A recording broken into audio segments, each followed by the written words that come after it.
La bataille d'Alésia est perdue. Les Romains ont eu raison de l'héroïque résistance gauloise. Vercingétorix veut épargner à son peuple d'autres souffrances. Pour se rendre à l'ennemi, il a dû traverser tout le campement de l'adversaire jusqu'au trône de son vainqueur. D'un geste noble, il renonce à sa dernière protection. Il laisse tomber ses armes aux pieds de Jules César et s'offre de toute sa personne. Le Romain le regarde à peine surpris par la noblesse du geste. Le visage du vainqueur n'exprime que mépris et dédain. Ce qui compte pour Jules César, ce n'est pas la valeur de l'ennemi, mais sa victoire. Elle doit servir ses ambitions politiques. La conquête de la Gaule doit, à Rome, lui apporter gloire et pouvoir. Ce tableau est l'œuvre d'un peintre de la fin du XIXe siècle, Lionel Royer. Il a été peint exactement en 1899 et il y a bien entendu un enjeu politique qu'on ne peut comprendre qu'en replaçant le tableau dans son époque où les Français restent encore, plus de 20 ans après les événements, traumatisés par la défaite de la guerre de 1870. Et donc le peintre transpose un peu cet événement dans une histoire plus ancienne où le mauvais rôle de l'ennemi héréditaire, l'envahisseur qui oppresse le peuple français est tenu ici par Jules César, qui est un peu donc l'égal des Allemands en Alsace-Lorraine en 1870. L'autre aspect important de cette toile, toujours par rapport à l'époque, celle d'une gauche républicaine laïque, c'est d'opposer la figure aristocratique, hautaine, un peu dédaigneuse, méprisante de Jules César et de son état-major, à la figure populaire celtique de Vercingétorix, le chevelu, à l'opposé de la distinction raffinée, sophistiquée de la culture classique latine.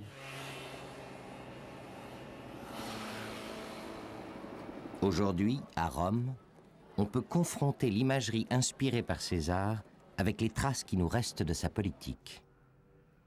C'est ici, dans le Forum, que se trouve la voie sacrée sur laquelle César et ses troupes ont défilé après leur victoire sur les Gaulois.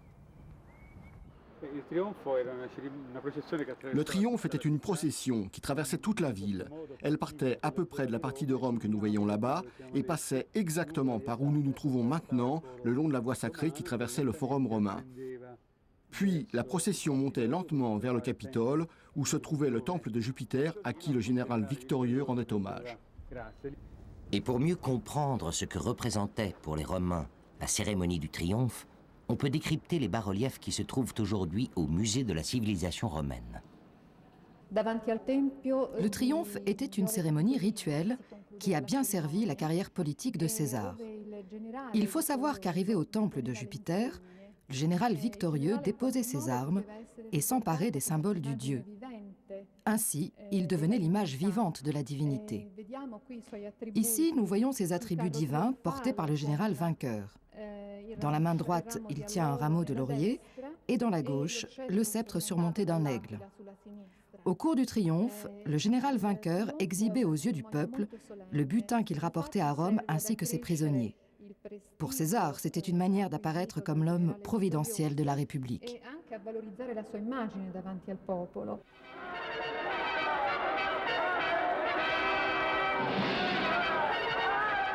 Au XXe siècle, le cinéma a souvent reconstitué de façon spectaculaire cette cérémonie du triomphe, sans jamais en montrer le caractère rituel et sacré. Au cours de ces triomphes, les ennemis vaincus étaient égorgés. L'exécution de Vercingétorix est souvent perçue comme une preuve de la cruauté de César. Vercingétorix avait été gardé en prison 6 ans, entre Alésia et le triomphe de Jules César. Sa prison se trouvait dans cette partie du Forum. À l'époque chrétienne, elle fut baptisée prison Mamertinum, puis transformée en église.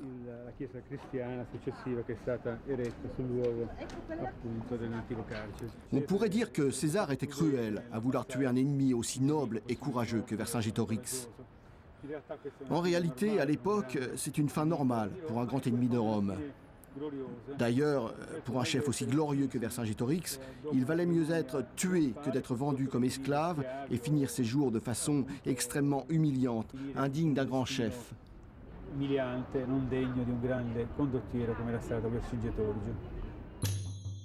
Mais avant tout, aux yeux du monde entier, César, c'est d'abord le grand chef militaire, le grand conquérant à l'égal d'Alexandre. Nous nous trouvons ici dans le Forum de César, qui est la principale œuvre d'urbanisme de César à Rome. Les constructions voulues par César remplacent l'ancien forum devenu trop petit, mais c'est surtout une œuvre de prestige et de propagande. Ce forum a été construit avec l'argent de ses conquêtes, en particulier de la conquête des Gaules. Il faut savoir qu'il avait ramené 1 million d'esclaves vendus sur les marchés de la péninsule. De tels travaux ne pouvaient que le rendre populaire.